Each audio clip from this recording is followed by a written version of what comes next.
देखो, रुतबे देखो। हलीमा सादिया की हवेली में नबी ने कदम क्या रखा। ये वही हलीमा सादिया है जिनके घर में हफ्तों चराग नहीं जला करता था, लेकिन जिस दिन से मेरे नबी ने इनके आंगन में कदम रखा है, पूरी कबीले बनु साद की औरतों में चर्चे होने लगे हैं। आपस में बातें किया करती थी कि अब हलीमा सादिया के पास कौन सी दौलत लग गई है कि रातों दिन इसके घर में चराग जला करता है, पूरी पूरी रात इसके घर का उजाला खत्म नहीं होता। एक दिन औरतों ने कहा था, हलीमा कहा क्या कि कुछ दिन पहले तेरे घर की गुर्बत का आलम यह था कि तेरे घर में चराग नहीं जलता था, लेकिन अब है कि हम तो चराग थोड़ी देर जलाते हैं, लेकिन तेरे घर का चराग सारी रात जलता रहता है। हलीमा सादिया ने कहा था, खवातीन मैंने कोई चराग नहीं जलाया है, मैं कोई रोशनी का इंतजाम नहीं करती हूँ। औरतों ने कहा था, ताज्जुब है हलीमा, तेरी दीवारें रोशन रहती है, तू कहती है चराग नहीं जलाती, तेरे घर से रोशनी निकल के छन छन के पड़ोस में जाया करती है, तू कहती है चराग नहीं जलाती। कहा हाँ मैं सच कहती हूँ, मैंने कोई चराग आज तक नहीं जलाया है। अल्लाह अकबर। एक दिन रात का सन्नाटा आया, पूरी बस्ती में अंधेरा था, लेकिन हजरत हलीमा सादिया के आंगन में उजाला ही उजाला था। औरतें इकट्ठा हुई, कहने लगी चलो आज हलीमा की चोरी पकड़ी गई है। रंगे हाथों हलीमा को पकड़ते हैं, ये कहती है मैं चराग नहीं जलाती हूँ, आज बताते हैं कि चराग जल रहा है कि नहीं। औरतें इकट्ठा होकर हजरत हलीमा सादिया के दरवाजे पर आई है। जैसे दरवाजे पर दस्तक दी है, अंदर आपके शौहर मौजूद थे। दरवाजे पे दस्तक हुई, रात का वक्त था। शौहर कहने लगे, बीवी तुम जाके दरवाजा खोलो, हो सकता है कोई दूध वाला आया हो जिसका हम पे कर्ज है, पैसे लेने आया हो। मैं क्या जवाब दूंगा। अल्लाह अकबर। हलीमा कहती है नहीं आप जाइए। ये बातें होती रही, फिर हजरत हलीमा उठी, डरते डरते जाके दरवाजा खोला। जैसी दरवाजा खोला, औरतों की भीड़ देखी है। हलीमा सादिया चुप खड़ी हो जाती है, सोच रही थी शायद कोई कर्जा लेने वाली होगी, कोई अपना पैसा वसूल करने वाली होगी, लेकिन फरमाती है जैसी मैं जाके खड़ी हुई, औरतों ने कहा था हलीमा आज तुम्हारी चोरी पकड़ ली गई है।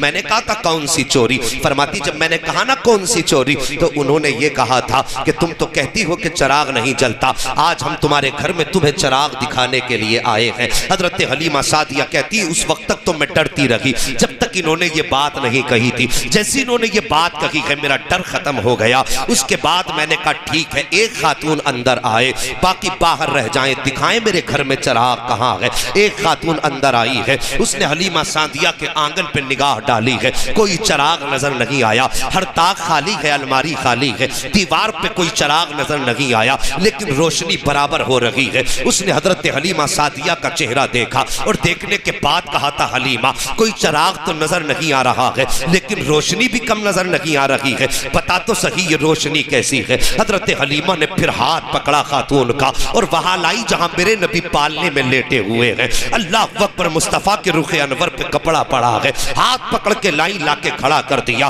खातून कहती है हलीमा क्या दिखाना चाहती हो। हजरत हलीमा सादिया ने जैसी मेरे नबी के चेहरे से कपड़ा हटाया है, खुदा की कसम नूर की ऐसी रोशनी निकली है कि खातून ने अपने आंखों पे हाथ रख लिया था। हजरत हलीमा कहती है सुन खातून, मेरे घर में कोई चराग नहीं है, कोई रोशनी का इंतजाम नहीं है, लेकिन कसम है मुझे पैदा करने वाले की, जब से इस शहजादे को लेकर के आई हो मुझे चराग की जरूरत नहीं पड़ी है। चेहरा इसका होता है चांदनी खुदा उतार दिया करता है। तभी तो आला हजरत फरमाते हैं चमक तुझसे पाते हैं सब पाने वाले, मेरा दिल भी चमका दे चमकाने। सुभान अल्लाह। नारे तकबीर, हाथ उठाकर बोलिए नारे तकबीर, नारे रिसालत, मसलके आला हजरत, अजमते मुस्तफा, नूरे मुस्तफा, हजरत अल्लामा मुफ्ती हम्माद साहिब क़िबला। सुभान अल्लाह सुभान। हाँ शागिद, मैंने किस नबी की बात छेड़ दी। अल्लाह अकबर। कहाँ खोले हैं गेसू यार ने, खुशबू कहाँ तक है। खुदा की कसम मेरे नबी की जात ऐसी है, बातें करते करते जिंदगी गुजर सकती है, मुस्तफ़ा की बातें मुकम्मल नहीं हो सकती है। हाँ जवानों, उस नबी की शान मैंने कहा था, खुदा ने महबूब को कायनात की सारी नेमतें अता फरमाई, कोई नेमत और कोई हुस्न कोई कमाल ऐसा न था जो महबूब के दामन में न रखा। अल्लाह अकबर। हर हुस्न दिया, हर कमाल दिया, कायनात की सारी खुशियां महबूब के दामन में दी। लेकिन मेरे नबी जब कभी चचा के साथ चलते थे ना, और कभी चचा पीछे हो जाते थे, तो मेरे नबी हाथ रख के कहते थे चचा मेरे पीछे ना चला करो, इसलिए कि लोग कहते हैं तुम्हारा चेहरा मेरे बाप से मिला करता है। हाँ अल्लाह अकबर। ये बाप के रिश्तों की कदर है मेरे नबी ने की है। और आज हम बाप की कदर कितनी करते हैं। अगर जरा सी भी घर के अंदर जायदाद किसकी होती है सारी, बोलोगे? जमीन जायदाद किसकी होती है? सारे बोलो। बाप की होती है ना, उसकी मर्जी है, वो तुम्हें 1 दे या 100 दे या बिल्कुल ना दे, है उसकी अपनी मिल्कियत है। उलमा से पूछिए, वो मालिक है, वो तुम्हें चाहे तो दे चाहे तो ना दे, मर्जी है उसकी। अगर आपके निकाह हो जाते हैं, आप अलग होके बैठ जाते हैं, घर के अंदर बेटियां जवान मौजूद है, बहनें मौजूद है, तो हमें बहनों का ख्याल नहीं आता, हमें बाप की बूढ़ी कमर का भी ख्याल नहीं आता। हम उस जमीन पे तकिया करते हैं, अब्बा पे है तो जमीन, और अपना अलग कमाना शुरू कर देते हैं। अलग खाना शुरू किया, यार कितने दिन खा लेगा, कितने दिन के मेहमान है माँ बाप। वैसे तो जिंदगी का कुछ पता नहीं है, कभी कभी पके आम रह जाते हैं, कच्ची अमियां टूट जाती हैं जब आंधियां तेज होती हैं। ये जरूरी नहीं है कि जिसके बाल सफेद है पहले वही जाए। अब मुआशरे में नजर डाल के देखिए, सफेद बालों वाले कम नजर आते हैं। जानते हो क्यों? इसलिए कि बुढ़ापे को लोग पहुंचते ही कम है, ज्यादातर लोग जवानी में चले जाते हैं। मेहरबानी करो, बाप के बुढ़ापे का ख्याल करो। मैं एक दिन एक रक्शे में बैठा, बाल सफेद थे बूढ़े के। मैंने कहा, चाचा इस उम्र में रक्षा चलाते हो, बेटे नहीं है? वो कहने लगे 4 बेटे हैं। मैंने कहा इस उम्र में रक्षा? कहने लगे घर पे एक बेटी मौजूद है, अभी उसे रुखसत करना है। मैंने कहा तो बेटे साथ नहीं देते? कुछ देर के लिए वो चुप रहा, लेकिन उसने कहा मौलाना छोड़िए, कौन किसका होता है, कौन किसका होता है। शादियां कर दिया, अलग रहने लगे बीवी बच्चों के साथ, हमें कौन देख रहा है। और यार हमारे होते हुए हमारा बूढ़ा बाप रक्षा चलाए, हमें डूब के मर जाना चाहिए। हमारे होते हुए हमारे बूढ़े बाप को मजदूरी करनी पड़े, हमें हया आनी चाहिए। और यार बूढ़े बाप ने हमें इसलिए जवान किया कि जब हमारे बाजुओं में ताकत आ जाए तो हम अलग बैठ जाएं। सोचो, ख्याल करो मेरी बात पे जरा तवज्जो करना। यहां मजे लेने के लिए मत बैठना, कोशिश करना अल्लाह हमें महबूब का सच्चा इश्क अता फरमा दे। आमीन आमीन। हाँ साकिब उजाले, अपनी यादों के हमारे साथ रहने दो, न जाने किस गली में जिंदगी की शाम हो जाए। चलते फिरते मौतें हो रही हैं, थोड़ी देर में खबर आती है वह फला नहीं रहा। लोग कहते हैं यार अभी तो हमसे बात की थी फोन पे। एक दिन ऐसा आएगा हमारा भी ऐलान मस्जिद से कर दिया जाएगा, फला नहीं रहा। वो हमारी बैठक में बैठने वाले यार हमारे कहेंगे यार अभी तो मुझसे फोन पे बात की थी। वो खुदारा कुछ मौत की तैयारी भी हम कर लें। माँ बाप से हम अलग होके बैठ गए और फिर उस पे भी लड़ते हैं, जमीन दिलवाओ कुछ हमें, हमारे भी तो 3 बच्चे, इनका पेट कहां से भरे। और फिर बाप के चौराहे पे जाकर के बुराइयां शुरू करते हैं। 4 लोगों में बैठ के कहते हैं यार हमारे बाप को तो समझाओ, उसका दिमाग चल गया है, शर्म नहीं आती? अपने बाप की बुराइयां चौराहों पे करते हो। घरों के अंदर औरतों ने हद करके फेंक दी, कमाल कर दिया औरतों ने। 4 दिन आए हुए नहीं हुए, औरतों में मीम मेख निकालना शुरू कर दी सास के अंदर, कि कभी सीधे लहजे में ही बात नहीं करती, और वो यूं करती है वो यूं करती है। वो मेहरबानी करो, अगर तुम चाहती हो सास से तुम्हें माँ का प्यार मिले तो तुम भी उसकी बारगाह में बेटी बन के जाया करो। हाँ तुम भी तो बेटी बन के जाया करो, और चौराहों पे बुराइयां ना किया करो। जवानों माँ बाप की इज्जत कर लो, माँ बाप बहुत बड़ी दौलत है।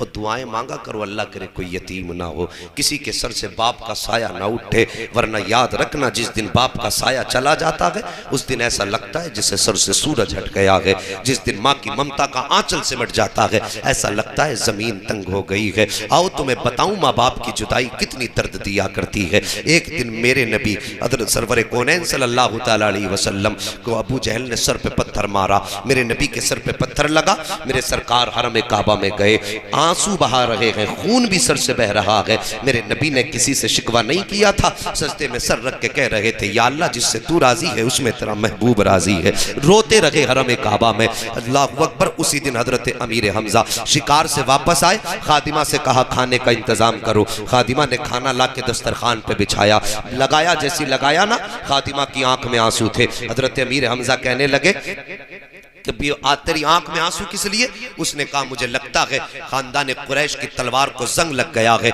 इतना मीर हमजा ने सुना, कहा कहना क्या चाहती हो? कहा आज तुम्हारे भतीजे को अबू जहल ने पत्थर मारा है। मैं अभी हरम शरीफ के दरवाजे से गुजरी, मैंने उसको अभी दीवार से लग के रोते देखा है। अल्लाह अकबर, अमीर हमजा भी ईमान नहीं लाए हैं। इतना सुना फौरन खाना छोड़ दिया, तलवार उठाई, लोगों से अबू जहल का पता पूछा। वहां पहुंचे जहां अबू जहल बैठा हुआ था। जाने के बाद अबू जहल के सर में जाकर के तलवार का दस्ता मारा, उसका सर फटा, खून बहने लगा। उसके बाद का मेरा भतीजा किसी ने देखा हो तो बताओ। लोगों ने कहा हरम शरीफ में बैठा हुआ देखा है। अल्लाह अकबर, हरम शरीफ में आए हैं, मेरे नबी ने सजदे में सर रखा है। किसी दुनियादार से शिकवा नहीं है, किसी दुनियादार से शिकायत नहीं है, बल्कि परवरदिगार से बातें हो रही हैं। अपने रब की बारगाह में सजदा करके मेरे नबी अपनी फरियाद कर रहे हैं। इतने में चचा आ गए हैं। आने के बाद कहते हैं भतीजे सजदे से सर उठाओ। मेरे नबी ने सजदे से सर नहीं उठाया। 2 मरतबा कहा सजदे से सर उठाओ। अल्लाह अकबर, फिर भी मेरे नबी ने सजदे से सर नहीं उठाया है। तीसरी मरतबा जब चचा ने कांधे पे हाथ रख के कहा भतीजे जरा सर तो उठाओ, मेरे नबी ने सजदे से सर उठाया, उठ के खड़े हुए। फरमाते हैं चचा क्या बात है? उसके बाद कहते हैं भतीजे खुश हो जाओ, मैं तुम्हारा बदला लेकर के आया हूँ। मुअर्रिखीन ने लिखा है कि चचा ने यूं बाजू फैलाए हैं और नबी को गोद में लेना चाहते थे। मेरे नबी ने फौरन चचा के बाजू झटक दिए और तारीखी जुमले इरशाद फरमाए। आप फरमाते चचा जाइए, आज मेरा कोई चचा नहीं है। अगर मेरा कोई चचा होता तो अबू जहल मुझे रास्ते में पत्थर न मारता। और तारीखी जुमला मेरे नबी ने कहा था, ओ चचा अगर आज मेरे बाप अब्दुल्ला होते तो किसी में हिम्मत नहीं होती जो मेरी तरफ आंख उठा के देख लेता। आज मेरे सर पे वालिद का साया नहीं है, इसलिए लोग पत्थर मार रहे हैं। अगर माँ का साया होता तो आज मैं तन्हा हरम में बैठ करके आंसू ना बहाता। और साहिब माँ बाप की कदर कर लो, अगर बाप चला जाता है तो कोई सीने से लगाने वाला नहीं होता है। अगर माँ चली जाती है तो कोई आंचल से आंसू पोंछने वाला नहीं होता है। ये वो जातें हुआ करती हैं कि अगर बाप मौजूद है तो हिम्मत नहीं कोई आंख उठा के देख ले। अगर माँ मौजूद है तो आंखों के आंसुओं की हिम्मत नहीं है कि बिना इजाजत निकल सके। लेकिन साकिब जब ये दोनों चले जाएंगे तो जो चाहेगा सताएगा, जो चाहेगा रुलाएगा। जिस दिन दीवार से लग के रोओगे उस दिन तुम्हें माँ का आंचल याद आएगा। जिस दिन दूसरों का जुल्म सुन करके रोओगे उस दिन तुम्हें बाप का साया याद आएगा। और मेहरबानी करो, बाप की कदर कर लो, बाप की इज्जत कर लो। अगर ये चले जाएंगे तो फिर तुम्हें दोबारा दुनिया में नजर नहीं आएंगे। अगर चाहते हो कि दुनिया के अंदर तुम हर परेशानी से महफूज रहो तो माँ बाप की इज्जत कर लो, माँ बाप की कदर कर लो। साकिब माँ बाप की कदर करना हमने छोड़ी है, मुसीबतों ने डेरा आके जमा लिया है। और साकिब माँ बाप की बीमारी का वक्त हो उनकी खिदमत किया करो, उनकी खिदमत में आकर के लग जाया करो। आओ तुम्हें बताता चलो, हजरत बनी इसराइल की कहानी है। अभी वक्त है ना आपके पास? जरा सारे बोलते हैं या रसूल अल्लाह, सुभान अल्लाह। अल्लाह सलामत रखे, आपके जज्बात को सलामत रखे। हजरत सुलेमान अलैहिस्सलाम